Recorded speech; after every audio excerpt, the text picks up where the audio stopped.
The Smiles Tribe. Welcome back to another video slash podcast. Tonight we have an interesting episode. We're going to be talking about alopecia and hair loss. So this is going to be a good one. So make sure y'all come in. Sorry, I forgot to mute my playback because y'all know I have my computer up for the comments, and I'm also recording a podcast.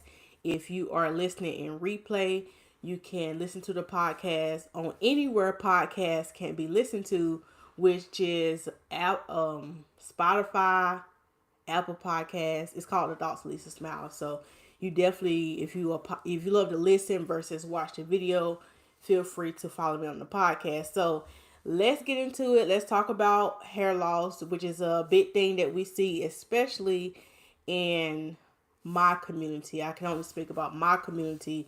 I'm a brown girl, so I see this a lot, especially as a stylist and just overall just being a brown girl. I see it all the time. For those who are joining, I am doing a podcast right now, so I probably might not respond back to everybody until I'm done talking what I want to talk about. But feel free to drop your questions if you have any as we go through this topic. And I'm just going to go ahead and put this out there, y'all. Last night I was feeling terrible, and this pollen is already kicking my butt. Okay, this pollen is already kicking my butt. So y'all excuse me if I sneeze. These allergies kind of kicking my butt right now. That's why I had a headache last night. But anyway, without further ado, let's get into the topic. So I'm going to be, and let me put this disclaimer out there as well. I am not a doctor by all means. I'm not a trichologist, which is the study of the scalp. I am not a dermatologist. I am simply a hairstylist, and this is going to be more of an informative video and some suggestions that I would say. I mean, don't use this as medical advice. Just use this as informational purposes. So hope that helps. So I'm going to be explaining to you the 6 most common types of alopecia. And so if you want to take notes, feel free to take notes and figure out if one of these could be used, somebody who you love, and maybe you can get this information to them as well. Okay, so the first type of alopecia, and I wrote some notes down on this for tonight just because I want to kind of stay on task.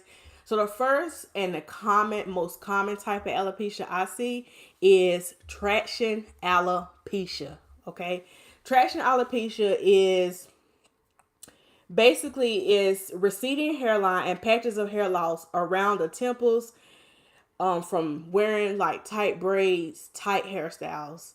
Now, we already know, brown women, hey, we got to stop with these very, very tight hairstyles. So what happens is if you go get a protective style, like braids, crochet, maybe you even wear wigs, you have to make sure that you are not pulling your hair too tight because you could get traction alopecia. Okay, you don't have to be born with it. You can just over time develop it just from constant getting tight braids over and over again. Now, if y'all been following me for a while, I talk about letting your hair rest in between protective styles. Okay, that scalp needs some oxygen. It needs time to breathe and to recover. Just think about, I don't know, maybe your mother, maybe not, maybe you had a baby. You can't turn around and, you really could turn around and have a baby right after you just had one. But your body needs time to heal, needs time to recover. So it's the same thing with our hair and our scalps. If we want to save our edges, let's give ourselves a break in between. So if you're dealing with traction alopecia, my recommendation would be to lay easy on the protective styles, okay? Or the tight braids, tight ponytails. And also, this is another one, a comment that I've seen in my comments. I'm not going to call you out, but also don't tie your scarves too tight around your head. Now, tonight I have on like this little turban thing, so it's very, very loose. I understand y'all want it to be like not slide off, but try to be mindful to make sure that it is not like extremely tight. I know it needs to be snug, but make sure it's not extremely tight because your temples and around your edges is sometimes the most delicate and the most susceptible to breakage. So you want to make sure you are gentle with your edges and around your temples. Okay, that's the first common type of alopecia that I see. The second one is postpartum alopecia. Postpartum alopecia. This type of alopecia, the symptoms can be noticeable for 2 to 3 months after giving birth. 2 to 3 months after giving birth. Now, also being a hairstylist, a lot of my clients had been having babies, okay, over the last 2 years. I feel like a lot of my clients are pregnant at the same time that had babies. So I've been noticing with this trend with when my clients come back in after, having a baby, they're experiencing, some hair loss. And I want you to know, if you somebody who just had a baby, that is normal. That is normal. Like, don't get all your panties in a bunch. That's normal. You can come in, we can do a treatment, and you just really just have to nurse yourself back to health. And also, again, I'm not a doctor, but I'm just speaking on experience. I will say, if it's okay with your doctor, I would recommend still staying on those prenatal pills even after you have your baby. Even after because I ain't never had a baby, but I've seen a lot of people have babies. But I know after you have a baby, your hormones are just kind of like everywhere. Your body is going through a shock and trying to get used to everything. So you're going to see hair loss, and that's okay. Don't freak out, but just really just baby your hair, nurse it back to health. Be consistent with your hair regimen, coming in for your hair appointments and your hair products. I've even seen some women still having shedding up to 4 to 6 months after giving birth. So that period can vary from person to person. This depends on your body and everything. Okay, so that's the second most common type of alopecia. The third type of alopecia. Now, y'all forgive me if I don't pronounce these words right. Y'all forgive me. I promise you, I went to school. I ain't slow. Okay, I promise you. The third type is what you will see sometimes in men, which is it's a alopecia barbae, which is beard alopecia. And that's pretty much self-explanatory, which you will see patchy hair loss in your beard. Now, fellas, I ain't picking on you. I ain't picking on you by all means. But, like some men be trying to grow a beard and it's just not your ministry. And it's okay. It's okay. Like, I'm still going to love you. We still going to love you. It's not your ministry. And sometimes you'll see some men walking around and they might have patches, in their beard.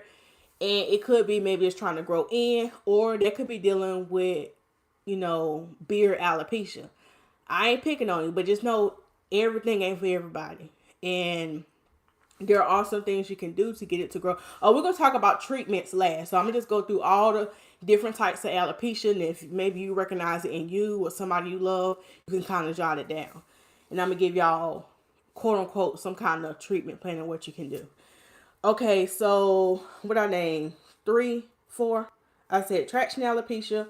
I said postpartum, beard alopecia. Okay, alopecia areata. This is when you will see hair loss in like small patchy bald spots throughout the hair.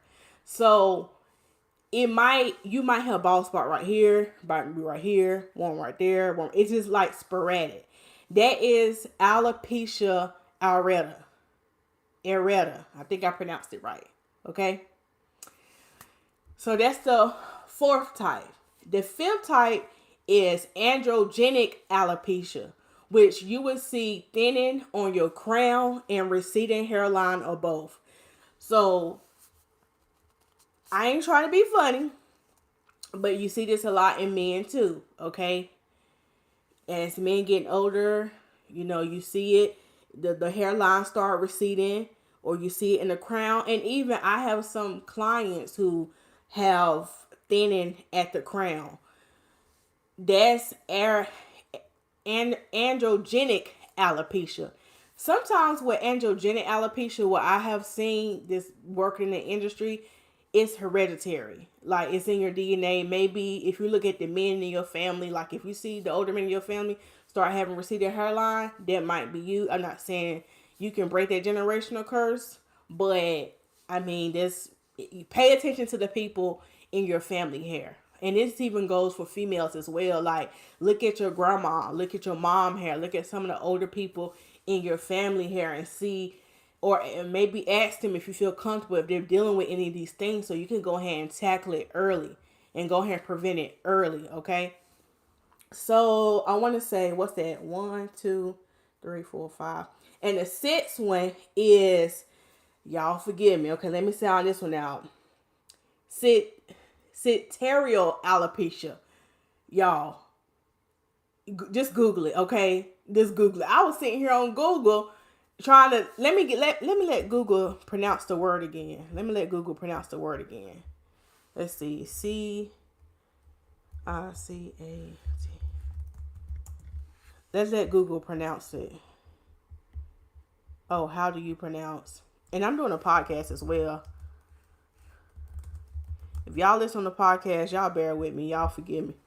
I ain't editing this because I'm putting this out. I ain't editing this. It is what it is. Okay, so this is how you pronounce it. Oh, I got it on mute. Hold on, y'all. This is how you pronounce it. Cicatricial. Okay, cicatricial alopecia. That's the last one. And that one is, you will have hair loss that leaves scars under the surface of the skin. This is the most dramatic one. And the hair loss, this type of hair loss, unfortunately, cannot be reversed. So with all the other alopecias, you have a chance. I'm not saying it's 100%, but with this last one I just mentioned, when you start having scarring under the surface of the skin, that's when it's kind of like, and you don't want to get there, because you know, if you catch this early, you can kind to, prevent some of this, but you don't want to wait till you get to that last stage. So let's go into what you can do. First thing I'm gonna tell you to do, if you're dealing with any type of alopecia, go see a doctor. Because I'm a hair doctor, but I study, hair and scalp, but not when it comes to things that's going on up under the body. Go see a doctor. I would recommend going to see a dermatologist and a trichologist as well. And it's okay to get multiple opinions. It would be ideal, and I'm just speaking from experience, to each his own. It would be ideal to find someone who is the same race as you when you go to a dermatologist. I'm not saying that the other race don't know us, but I have seen the results. So some of my clients that have went to dermatologists and trichologists, there were people of color that understand, because sometimes they will recommend these shampoos and they want you to shampoo every day, or use this type of stuff where you have to shampoo it out every day. Now, if you have natural hair, that is not realistic. Some of y'all struggle just to do it once a week. So it's not realistic to do that shampoo once a day. So that's why I'm saying that. Not saying they can't tell you something that's not going to help you, but maybe try get second opinions. Like, maybe not just find one dermatologist and then that's it, and it's not working. Get multiple opinions. Find out, and sometimes I think your insurance can cover some of this. So get multiple opinions. Find your dermatologist and also a trichologist. Sometimes some trichologists, which are also licensed hairstylists, they will work in some doctor's offices. I know in my building there is a trichologist, and I will put her information in the description when I get done in case anybody want to reach out to her. She is a trichologist, and I know she does work in a doctor's office a couple of times a week. So definitely you want to see those two people. Now, after you go see those two people, then you can come see me. But even if you haven't found those two people, you can come see me. But again, I'm going to do like the basic things that I was taught in school, but when it comes to all the medical stuff, I cannot refer you. So go see them first, then holler at your girl. Okay, holler at your girl. So what am I going to recommend as far as a stylist is, I'm going to recommend scalp massages. Okay, scalp massages. Maybe get somebody to do it for you, or maybe you can do it for yourself. It can be a form of self-care. Why you want to do scalp massages? Because it's going to get that blood flow going. We want the blood flow to go so it can promote hair growth. That's why during consultations, I always ask my clients, do you work out? That plays a big part too in your hair growth and your hair regimen. Because if you're working out on a regular basis, you getting that blood pumping, your hair gonna be growing. And then also that means you probably eating well. I don't be eating healthy all the time, but you, for the most part, is trying to be health conscious with like watching what goes in your body when you're working out. All of this work together. So number one, I'm going to say scalp massages. Number two, I'm going to say do not put a lot of tension on wherever that area is that you're experiencing alopecia. Keep the styles, like make sure that that spot is able to get oxygen and breathe. Okay, it needs, just like plants need oxygen and water, your hair and scalp needs the same thing. The same thing. So make sure you are not putting so much tension on that area and making sure it's able to get some air every now and then. Don't put a whole lot of tension.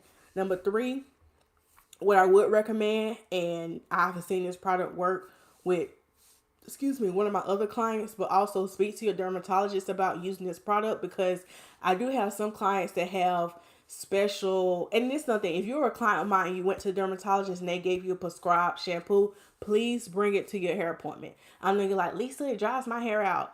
That's okay, because I'm going to still use the prescribed shampoo or serum first, and then I follow up with the moisturizing shampoo.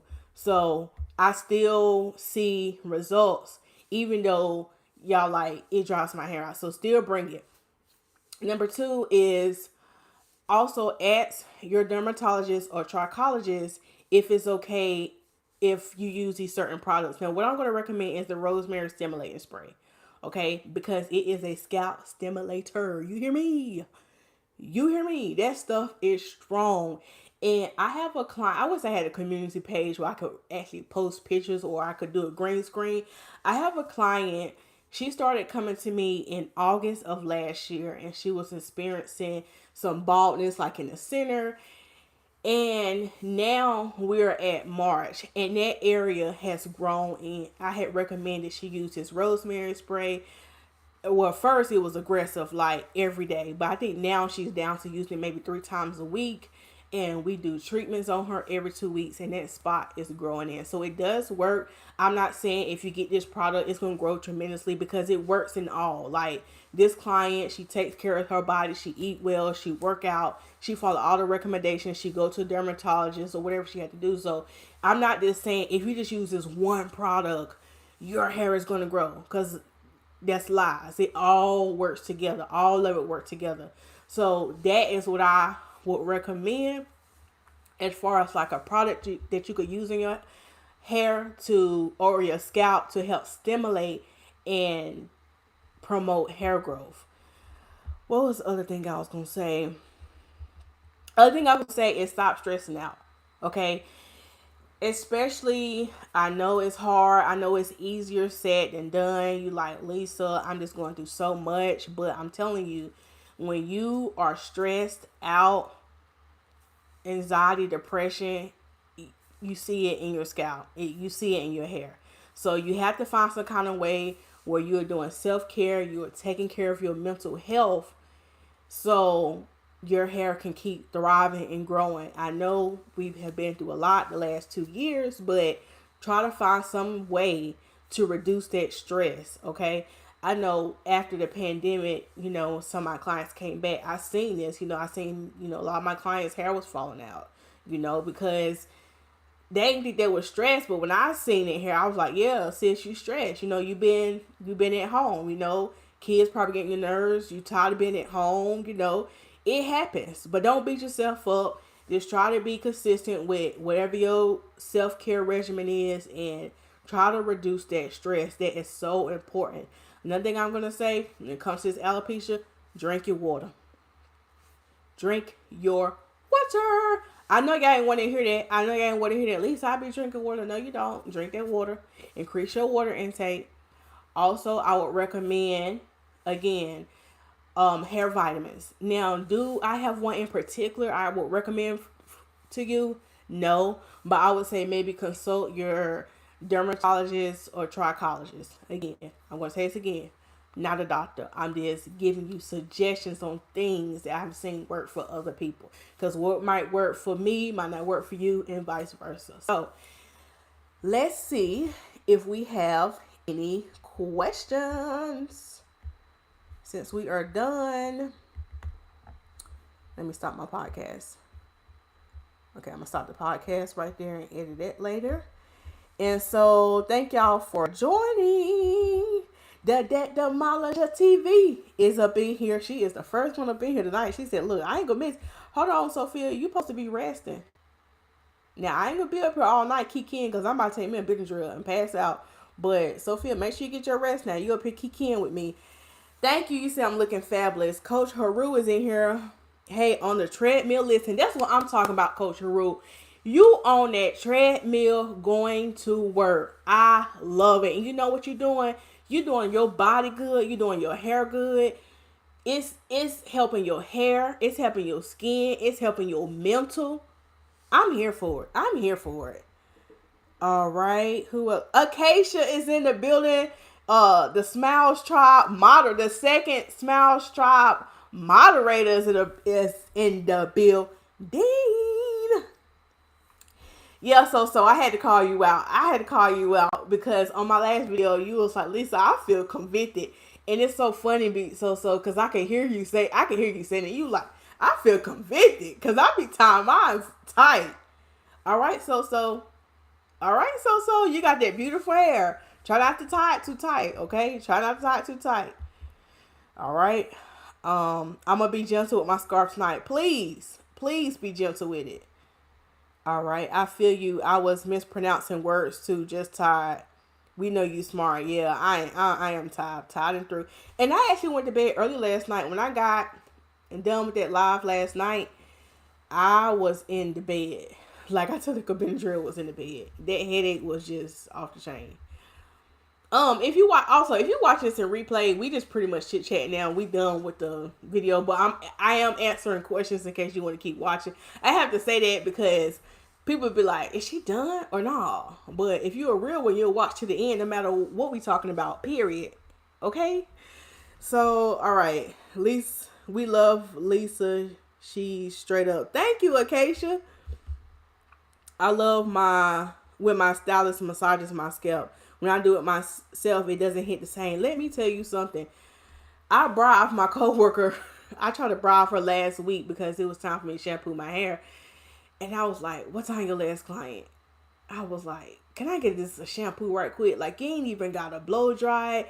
You ain't got to style it. Can I just get a scalp rub? Like, when you do it yourself, when you shampoo your hair yourself, it just hit different versus when somebody else do it. Like, you get to lay back, let them massage your scalp.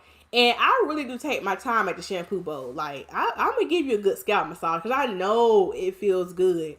I know it feels good and it hits different. But yeah, and also I'm scared to even say this. Because I know how y'all are with that oil.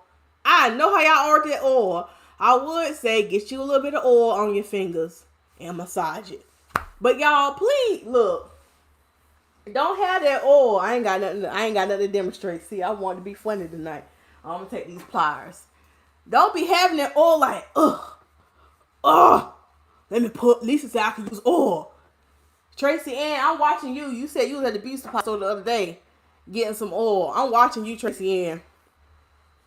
Tracy Ann, send me an email. I've been looking up some trips to California. I done put that on my vision board. I'm coming this year. I'm putting it in the atmosphere. I'm coming to California. So Tracy Ann, send me an email. I gotta talk to you about some stuff. But yeah, what I want to say about the scalp massages, you can get you some oil, little bit of oil, and massage it. But let me tell y'all something. Did y'all know that we naturally create our own oils? You know that, right? We naturally produce oils. That's why a lot of our Caucasian sisters, I'm going to go ahead and give y'all some other gems. See, now people who already left, they done missed the gems. That means They ain't full. I'm about to give y'all another gem. Somebody already clicked off. Another gem is, let me explain something to y'all. A lot of our, sometimes, people, I ain't gonna say Caucasian sisters because it could be maybe our Mexican sisters. I don't want to discriminate.